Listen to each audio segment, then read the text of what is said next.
नमस्कार मेरे प्यारे साथियों। सभी दोस्तों का आपके अपने यूट्यूब चैनल टेक्निकल गुरु एच एल सैनी में हार्दिक स्वागत है। दोस्तों, पिछले 3-4 दिनों से आपकी क्लासें नहीं हो पा रही थी क्योंकि रक्षाबंधन के जो त्यौहार के कारण मैं भी गांव गया हुआ था, इसलिए क्लास आपकी नहीं हो पाई थी। अब आपकी क्लासें हैं वो वापस से स्टार्ट कर दी गई हैं।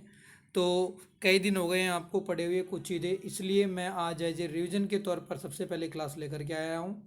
हालांकि आप लोगों को पता है कि हमारा जो टॉपिक चल रहा है वो टॉपिक चल रहा था ट्रांजिस्टर। अब उस ट्रांजिस्टर वाले टॉपिक को ही हम क्या कर देते हैं, आगे बढ़ाएंगे ज़रूर, लेकिन पहले क्या कर लेते हैं, अब तक का जो हमने पढ़ा है, जैसे कि हमने डायोड पढ़ा है, डिजिटल इलेक्ट्रॉनिक्स पढ़ी है, इसके अलावा सेमीकंडक्टर फिजिक्स पढ़ी है, उन सब का एज ए रिविजन के तौर पर मैं आज 15-20 क्वेश्चंस आपको as a theoretical objective questions करवाऊंगा।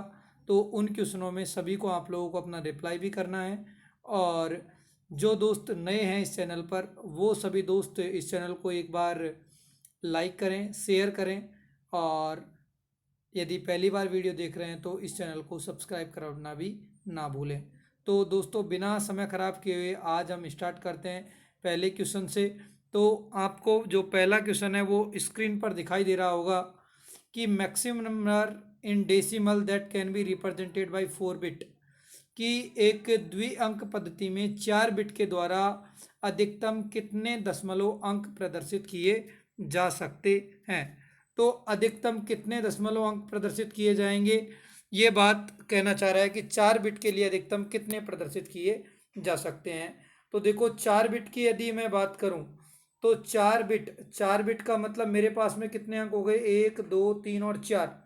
तो अगर मैं बोलूँ तो अधिकतम मान बाइनरी में कितना हो सकता है, एक, तो यहाँ पर एक, यहाँ पर एक, यहाँ पर एक और यहाँ पर एक, कुल मिला के बात क्या हुई, 1, 1, 1 और 1।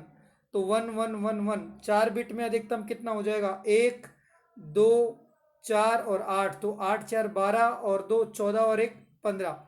तो अधिकतम डेसिमल 15 अंकों को प्रदर्शित किया जा सकता है, किसके द्वारा, 4 बिट के द्वारा।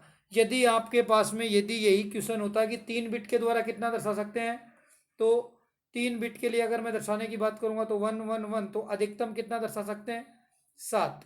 अगर ये बात करें कि 2 बिट के द्वारा अधिकतम कितना दर्शाया जा सकता है, तो 2 बिट के द्वारा 1, 1 तो कितना हो जाएगा, 1 और 2, 3। तो अधिकतम कितना दर्शाया जा सकता है, 3 अंक तक प्रदर्शित किया जा सकता है। लेकिन क्वेश्चन पूछना चाह रहा है 4 बिट नंबर के लिए, तो 4 बिट नंबर के लिए मैक्सिमम कितने प्रदर्शित किए जा सकते हैं मेरे प्यारे दोस्तों, तो 15। तो इस क्वेश्चन का जो आंसर होगा वो क्या होगा दोस्तों, इस क्वेश्चन का जो आंसर होगा वो आंसर कितना हो जाएगा, 15 आंसर होगा। ठीक है, तो सभी लोगों को ये वाली बात समझ में आ रही होगी। किसी भी दोस्त को कोई परेशानी है, कोई दिक्कत है, कोई अड़चन है तो पूछ सकता है। आप इसमें कमेंट कर देना कि सर ये वाली बात समझ में नहीं आई, तो मैं रिपीट कर दूंगा। ठीक है, चलो अब बढ़ते हैं अगले वाले क्वेश्चन पर, क्वेश्चन नंबर 2 पर। हाँ जी, क्वेश्चन नंबर 2 का जवाब सभी दोस्तों को देना है। कहना ये चाह रहा है कि मेरे पास में 2 बाइनरी नंबर हैं, ए और बी, और जिनका गुणनफल क्या दे रखा है। कहना क्या चाह रहा है कि ए गुणा बी का मान जो दे रखा है वो कितना दे रखा है, 1, 1, 0, 1, 1, जिसमें से ए का मान इसने दे रखा है 1, 0, 1, 1, और पूछना चाह रहा है कि बी का मान क्या होगा। तो मैंने आपको एक सबसे आसान तरीका बताया था हल करने का, कि अगर ऐसे गुणा वाली संख्या दे रखी हो तो इसे पहले डेसिमल में बदल लो। तो देखो ये कितना हो जाएगा, 1, ये हो गया 1, ये हो गया 2, ये हो गया 4, 8 और 16। तो जहाँ 0 है उसको तो लिखने की आवश्यकता ही नहीं है। तो ये कितना हुआ, ये कितना हुआ दोस्तों, 16, और ये कितना हो जाएगा, 8, 16 और 8 कितना हो जाएगा, 24, 24 और 2 कितना हो जाएगा, 26, और एक कितना हो जाएगा, 27। कहने का मतलब आप भी जानते हो कि यदि मैं 1, 1, 0, 1, 1 को लिखूंगा तो यहाँ 1 है, यहाँ 2 है, यहाँ 4 है, यहाँ 8 है और यहाँ 16 है। तो 16 और 8 24, और 2 26 और 1 27। तो ये कहना चाह रहा है कि मेरे पास में गुणनफल करने पर कितना आना चाहिए, 27 आना चाहिए। और उसमें से एक संख्या ए का मान कितना दे रखा है, 0, 1, 1, और 0, 1, 1 का मतलब कितना होता है, 3। तो 27 कब आ सकता है, जब 3 गुणा कितना किया जाए, 9। कहने का मतलब दूसरी संख्या कितनी होनी चाहिए, 9 होनी चाहिए। तो इसमें देखने पर आपको 9 नज़र कहाँ आ रहा है, 1001 का मतलब क्या होता है 9, क्योंकि एक ये रहा और 8 ये रहा, तो 8 और 1 कितना होता है दोस्तों, 9। इसलिए इस क्वेश्चन का आंसर क्या हो जाएगा, सी। देखो सबसे आसान तरीका यही है कि दोनों का गुणनफल आपको दे रखा है, कितना आ रखा है 11011, डेसिमल में बदल करके देखो कितना आ रहा है 27। ए का मान आपको दे रखा है 3, तो बी का मान क्या होना चाहिए, क्योंकि 9 गुणा 3 करूंगा तभी तो कितना आएगा 27 आएगा, तो दूसरी संख्या कितनी होनी चाहिए 9। और हम जानते हैं भली भांति 1001 का मतलब होता है 9, इसलिए इस क्वेश्चन का आंसर क्या आएगा दोस्तों, सी आएगा। सभी को शायद बात समझ में आ रही होगी, हाँ जी। तो बढ़ते हैं आगे वाले क्वेश्चन की तरफ। ध्यान रखना छोटे छोटे क्वेश्चन हैं, बस लॉजिक पता होना चाहिए। हाँ जी, क्वेश्चन कहना चाह रहा है कि द्विआधारी बिट्स से दो से अधिक को जोड़ने के लिए इस्तेमाल किया जाने वाला लॉजिक सर्किट को क्या कहा जाएगा। कि अगर यदि मुझे दो से अधिक बाइनरी बिट को जोड़ना है तो कौन सा लॉजिक सर्किट काम में लेते हैं। मैंने आपको बताया था कि यदि 2 बिट को जोड़ना है तो क्या काम में लेते हैं, एच ए मतलब हाफ एडर। अगर 2 बिट मतलब 3 बिट का अगर एडिशन करना है तो 3 क्या हुई 2 से ज़्यादा। अगर 2 बिट से अधिक को जोड़ना है तो हम क्या काम में लेंगे दोस्तों, फुल एडर काम में लेंगे। क्या काम में लेते हैं, फुल एडर काम में लेते हैं। मैंने आपको ये भी बताया था कि जो फुल एडर है ये बनता कैसे है कि 2 हाफ एडर प्लस एक और गेट की सहायता से किसका निर्माण होता है दोस्तों, एक फुल एडर का निर्माण होता है। तो इस क्वेश्चन का आंसर क्या हो जाएगा, सी। अगर क्वेश्चन बोलता है कि 2 बिट को जोड़ने के लिए क्या काम में लेते हैं तो जवाब आता हाफ एडर, और 2 बिट से ज़्यादा को जोड़ने के लिए क्या काम में लेते हैं तो फुल एडर काम में लेते हैं। ठीक है, आगे बढ़ते हैं अगले वाला क्वेश्चन। हाँ जी, आगे वाला क्वेश्चन कहना चाह रहा है कि जब मेमोरी डिवाइस में 12 एड्रेस लाइन हो, एड्रेस लाइनों की संख्या कितनी दे रखी हो आपको, 12 दे रखी है। एड्रेस लाइनों की संख्या कितनी दे रखी है आप लोगों को, 12 दे रखी है। तो बताइए इस मेमोरी डिवाइस में कितने लोकेशन हो सकती हैं, या मेमोरी डिवाइस की मेमोरी कितनी होगी। तो जितनी एड्रेस लाइन होती है उतनी 2 की घात लगा दो, तो 2 की घात कितनी हो जाएगी 12। तो देखो 2 एकम 2 4 8 16 32 64 128 256 512 1024 और 2048 और 4096। 2 की घात 12 का मतलब कितना होता है 4096 होता है। तो इस क्वेश्चन का जवाब क्या आएगा दोस्तों, क्वेश्चन का जवाब आएगा 4096 आएगा। ठीक है, तो इस क्वेश्चन का आंसर क्या हो जाएगा, डी। चलो आगे बढ़ते हैं आगे वाले क्वेश्चन की तरफ। जो आगे वाला क्वेश्चन है उस आगे वाले क्वेश्चन की तरफ बढ़ते हैं कि कौन सा कथन फ्लिप फ्लॉप सर्किट के लिए सत्य है। तो मैंने आप सभी लोगों को बताया था कि फ्लिप फ्लॉप, रजिस्टर, काउंटर, ये सारे कौन से सर्किट होते हैं, सीक्वेंशियल सर्किट होते हैं। कौन से सर्किट होते हैं, सीक्वेंशियल सर्किट होते हैं। बाकी सारे सर्किट कौन से होते हैं, कॉम्बिनेशनल सर्किट होते हैं। बाकी सभी सर्किट कौन से होते हैं, कॉम्बिनेशनल सर्किट होते हैं। तो इस क्वेश्चन का जो जवाब आएगा वो क्या आएगा दोस्तों, क्वेश्चन नंबर जो ये दिखाई दे रहा है इसका आंसर आएगा आपके सामने डी, कि फ्लिप फ्लॉप एक कैसा सर्किट है, सीक्वेंशियल सर्किट है।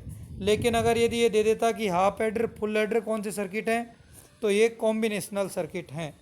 ठीक है ना, तो इन छोटी छोटी बातों को आपको ध्यान रखना है ताकि आप अच्छे से रिप्लाई कर सकें। ठीक है ना मेरे प्यारे दोस्तों, चलो इस क्वेश्चन के लिए तो इतना ही, बढ़ते हैं आगे वाले क्वेश्चन की तरफ। हाँ जी, आगे वाला क्वेश्चन में क्या कहना चाह रहा है, डायोड से धाराएं कितनी दिशा में प्रवाहित होती हैं। तो दोस्तों डायोड से जो धारा प्रवाहित होती है वो मुख्यतः अग्रबाह्य दिशा में, अर्थात केवल एक ही दिशा में प्रवाहित होती है। तो सबसे ज़्यादा करेक्ट आंसर क्या होगा, एक दिशा में। जिसमें दोनों दिशाओं में धारा प्रवाहित होती है तो वो तो कैसा हो जाता है, बाई डायरेक्शनल। बट कि हमारा जो डायोड है वो कैसा है, यूनी डायरेक्शनल है। कैसा है, यूनी डायरेक्शनल है। हाँ जी, अब बात करते हैं आगे वाले क्वेश्चन की। तो आगे वाले क्वेश्चन में आपको एक चीज़ नज़र आ रही होगी मेरे दोस्त, और वो चीज़ क्या है, वो चीज़ है, देखो आपको दे रखा है एक डायग्राम, और ये डायग्राम किसका है, तो ये डायग्राम दे रखा है आपको किसका, ब्रिज रेक्टिफायर का। और ब्रिज रेक्टिफायर प्रत्येक इनपुट के लिए, मतलब कि प्रत्येक इनपुट की हाफ साइकिल के लिए आउटपुट प्रदान करता है। तो इसका आंसर क्या हो जाएगा दोस्तों? ए आंसर हो जाएगा, ठीक है ना। क्योंकि फुल वेव रेक्टिफायर का ही एक टाइप होता है, कौन सा? Bridge rectifier. तो इसका आंसर क्या होगा मेरे प्यारे दोस्तों? तो इसका आंसर होगा दोस्तों ए होगा, ठीक है ना। चलो आगे बढ़ते हैं आगे वाले क्वेश्चन की। तो क्वेश्चन कहना चाह रहा है कि कौन सा गेट इन्वर्टर कहलाता है। तो मैंने आपको अच्छी तरह पढ़ाया है कि नॉट गेट क्या करता है? जीरो को वन और वन को जीरो कर देता है। इसलिए नॉट गेट को हम किसकी तरह काम में लेते हैं? एज ए इन्वर्टर की तरह काम में लेते हैं। इसलिए इस क्वेश्चन का आंसर क्या हो जाएगा दोस्तों?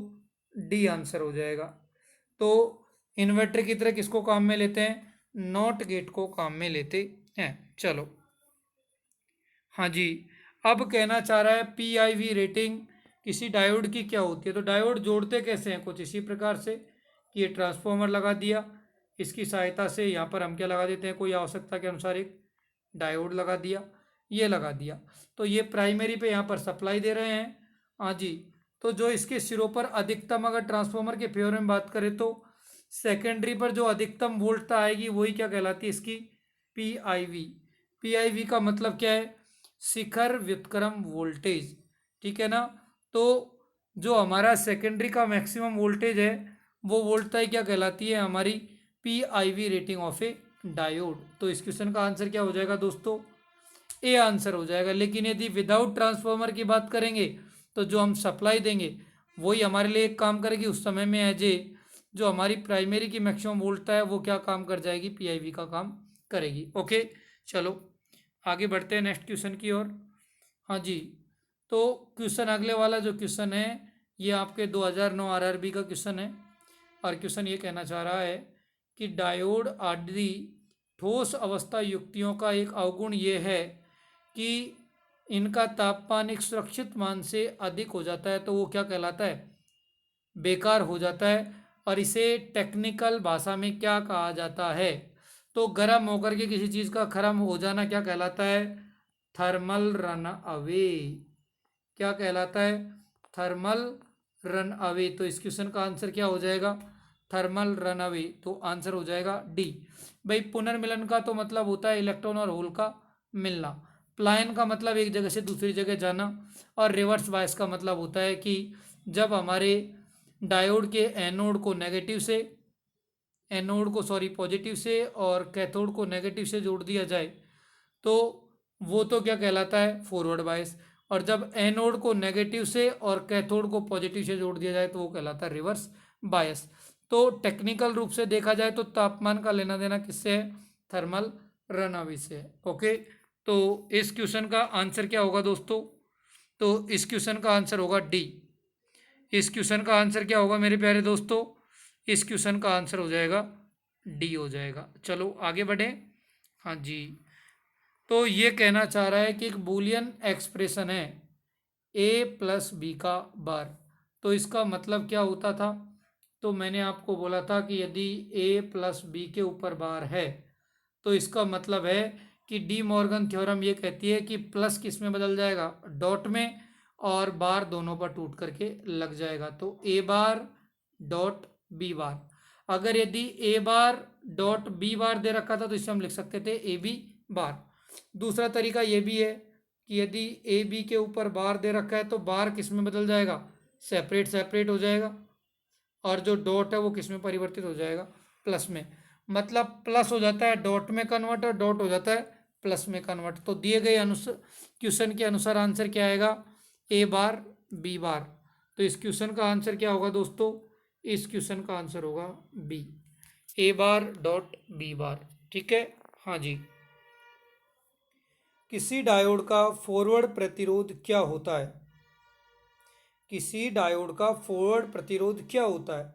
यदि डायोड फॉरवर्ड बायस में, अग्र बायस में, तो अग्र बायस का क्या मतलब हुआ कि यदि ये मेरा डायोड का एनोड है और ये मेरा डायोड है, ये इसका एनोड है और ये कैथोड है, तो एनोड को बैटरी के प्लस से और कैथोड को बैटरी के माइनस से जोड़ना क्या कहलाता है?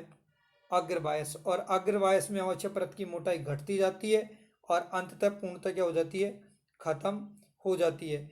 इसलिए बोलते हैं कि अग्रबायस में अगर आदर्श डायोड होता तो प्रतिरोध क्या आता, शून्य, लेकिन क्वेश्चन में कहीं भी आदर्श डायोड नहीं बोला है। इट मीन्स व्यवहारिक डायोड है और इसका प्रतिरोध क्या होता है, बहुत कम, इसलिए आंसर आएगा इसका सी, बहुत कम। और यदि ये क्वेश्चन कहता कि आदर्श डायोड का फॉरवर्ड बायस में प्रतिरोध क्या होता है तो जवाब आता शून्य, तब आंसर आता बी, लेकिन आदर्श वर्ड काम में नहीं लिया, इसलिए आंसर आएगा सी, बहुत कम होता है। ओके, हाँ जी, चलो आगे बढ़ते हैं अगले क्वेश्चन की ओर। क्वेश्चन कह रहा है किस तरह का उपकरण है डायोड, कि डायोड किस तरीके का उपकरण है। तो हम जानते हैं कि यदि मैं डायोड का वी आई विशेषता वक्र खींचता हूँ, कौन सा, वी और आई के बीच में विशेषता वक्र खींचते हैं तो कुछ इस प्रकार का प्राप्त होता है। और ये कैसा सर्किट है, कैसा वक्र है, तो ये होता है अरेखीय, इसलिए बोलते हैं कि डायोड एक अरेखीय युक्ति है। तो आंसर क्या आएगा, सी। तो डायोड एक रेखीय युक्ति है, मतलब नॉन लीनियर डिवाइस है। इसके अलावा यह एक बाईपोलर, बाईपोलर का मतलब धारा का प्रवाह इलेक्ट्रॉन तथा होल दोनों के कारण होता है। जो हमारा डायोड है वो रेखीय युक्ति नहीं होता, इसलिए इस क्वेश्चन का आंसर क्या आएगा, सी आएगा। ओके, चलो आगे बढ़ते हैं।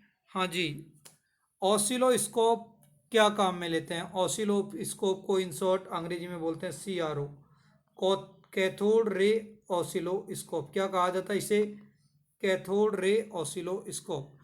तो कैथोड रे ऑसिलोस्कोप में हम क्या कर सकते हैं, तरंग को देख भी सकते हैं और तरंग का मापन भी किया जा सकता है। तो पहला कहता है कि वोल्टेज तरंग की आकृति देखी जाती है, बिल्कुल सही बात है। दूसरा क्या बात करता है कि इससे निश्चित अवधि के दौरान वोल्टेज को मापा जा सकता है, सही बात है। टू मेजर द रेजिस्टेंस, इसके द्वारा प्रत्यक्ष रूप से प्रतिरोध का मापन नहीं किया जा सकता है। इट मीन्स स्टेटमेंट नंबर 1 और स्टेटमेंट नंबर 2 दोनों करेक्ट हैं। तो इस क्वेश्चन का जो आंसर आएगा सबसे करेक्ट वो आंसर आएगा डी, कि इससे तरंग को देखा भी जा सकता है, देखने पर हमें अलग अलग रंग की तरंग प्राप्त होती है जिसे हम बोलते हैं लिसाजू पैटर्न। ये अभी PSTCL के पेपर में भी पूछा था, 2021 का जो 2 अगस्त को पेपर हुआ था PSTCL का, उसमें पूछा था कि CRO के में लिसाजू पैटर्न कौन सी, जो लिसाजू पैटर्न है वो कौन सी जो युक्ति है उससे प्राप्त होते हैं, तो ऑसिलोस्कोप से प्राप्त होते हैं। कहने का मतलब CRO से हम तरंग को देख भी सकते हैं और उसका मापन भी कर सकते हैं। लगभग सभी प्रकार की कॉलेजों की प्रयोगशाला में CRO आपको देखने को मिलता है, ठीक है ना। तो इस क्वेश्चन का जो आंसर होगा वो ज़्यादा करेक्ट आंसर क्या होगा, डी, क्योंकि कथन ए और बी दोनों करेक्ट है। ओके, हाँ जी, तो अब बढ़ते हैं अगले वाले क्वेश्चन की ओर। देखो क्वेश्चन छोटे हैं लेकिन अच्छे हैं।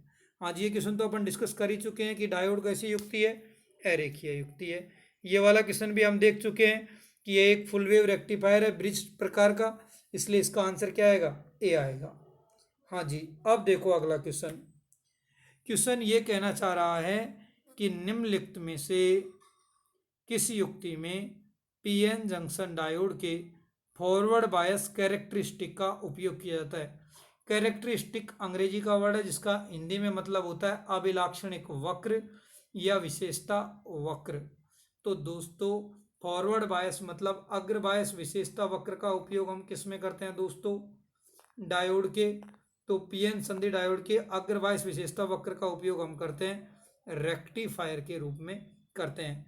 किसी के दिमाग में आ रहा हो गुरुजी टैंक सर्किट क्या है, तो जब एल और सी को हम पैरेलल में जोड़ देते हैं, एल और सी को पैरेलल में जोड़ देते हैं तो इस प्रकार बना सर्किट क्या कहलाता है, टैंक सर्किट कहलाता है। और टैंक सर्किट का जो अध्ययन है हम सर्किट थ्योरी में भी करते हैं, और टैंक सर्किट का अध्ययन हम जब हम आपके सामने ऑसिलेटर टॉपिक लेकर के आएंगे तब भी हम आपको बताएंगे कि टैंक सर्किट करता क्या है। तो तब तक के लिए होल्ड रखो। लेकिन होता यह है कि जब इंडक्टर और कैपेसिटर को पैरेलल में जोड़ दिया जाता है तो इस प्रकार बना परिपथ क्या कहलाता है, टैंक सर्किट कहलाता है। ओके, तो इस क्वेश्चन में पूछा है कि पीएन जंक्शन डायोड का फॉरवर्ड बायस का उपयोग किस में करते हैं, तो दिष्टकारी में किया जाता है, रेक्टिफायर में किया जाता है। चलो आगे बढ़ते हैं। ये बहुत अच्छा क्वेश्चन है, इसरो ने क्वेश्चन पूछा है, वास्तव में ही अच्छा क्वेश्चन है।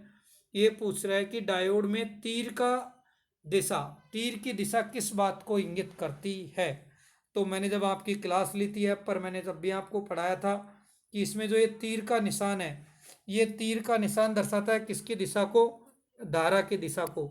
और हम जानते हैं कि धारा की दिशा क्या होती है? तो धारा की दिशा जो होती है वो होल की दिशा होती है। किसकी दिशा? होल की दिशा ही धारा की दिशा होती है।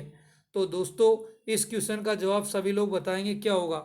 Direction of electron flow? नहीं, क्योंकि जो इलेक्ट्रॉन होते हैं वो धारा के विपरीत दिशा में प्रवाहित होते हैं। कहने का मतलब धारा केवल होल की दिशा में प्रवाहित होती है। तो इसका आंसर आएगा छेद के बहाव की दिशा में, मतलब डायरेक्शन ऑफ होल। तो इस क्वेश्चन का आंसर क्या आएगा दोस्तों? बी। क्लियर है कि नहीं है? चलो आगे बढ़े।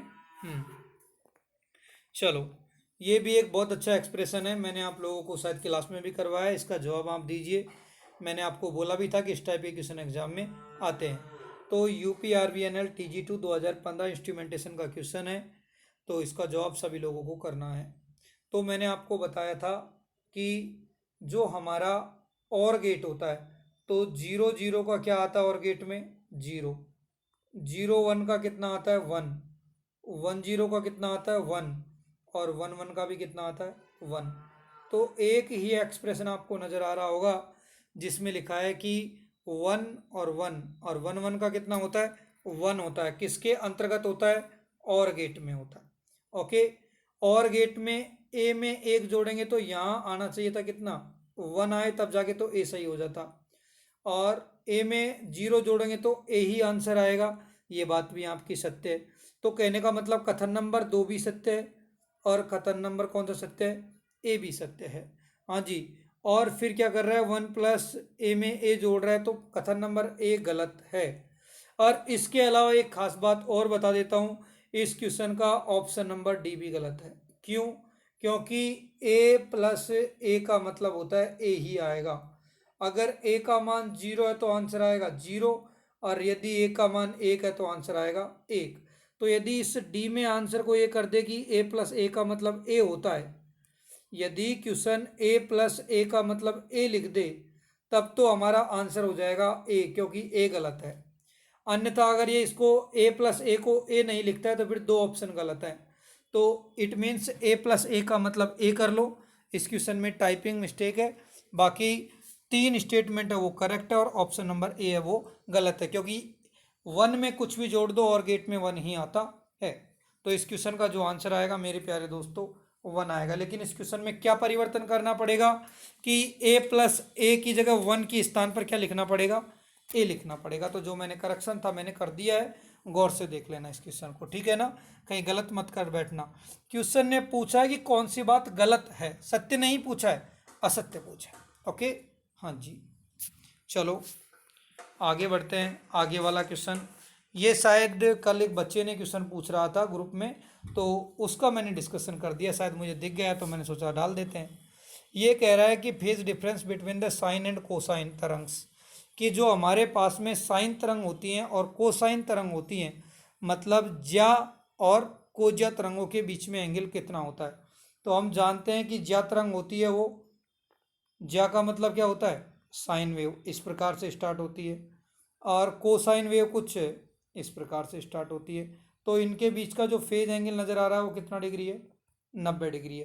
क्योंकि हम भी इस चीज़ को जानते हैं कि साइन थीटा में अगर मैं 90 डिग्री जोड़ दूंगा तो क्या क्या आएगा? Cos theta. और कॉस में 90 डिग्री जोड़ दूंगा तो क्या आएगा? Sine theta. इसलिए इस क्वेश्चन का आंसर क्या आएगा? ए, कि साइन और कोसाइन के बीच में, मतलब साइन थीटा और कोस थीटा के बीच में एंगल कितना डिग्री का होता है? 90 डिग्री का। ओके, चलो आगे बढ़ते हैं, आगे वाला क्वेश्चन देखते हैं। हाँ जी, ये कहना चाह रहा है कि इंट्रिंसिक अर्धचालक का ताप गुणांक क्या होता है? इंट्रिंसिक अर्धचालक का क्या मतलब होता है, पहले तो ये पता होना चाहिए। तो इंट्रिंसिक अर्धचालक का मतलब होता है, इंट्रिंसिक अर्धचालक का मतलब होता है शुद्ध अर्धचालक। और हम जानते हैं कि जो शुद्ध अर्धचालक होते हैं, जो शुद्ध अर्धचालक होते हैं, चाहे वो अशुद्ध अर्धचालक हो, उन दोनों का ही ताप गुणांक कैसा होता है? ऋणात्मक होता है। तो इस क्वेश्चन का जो आंसर आएगा वो क्या आएगा? ऋणात्मक ताप गुणांक।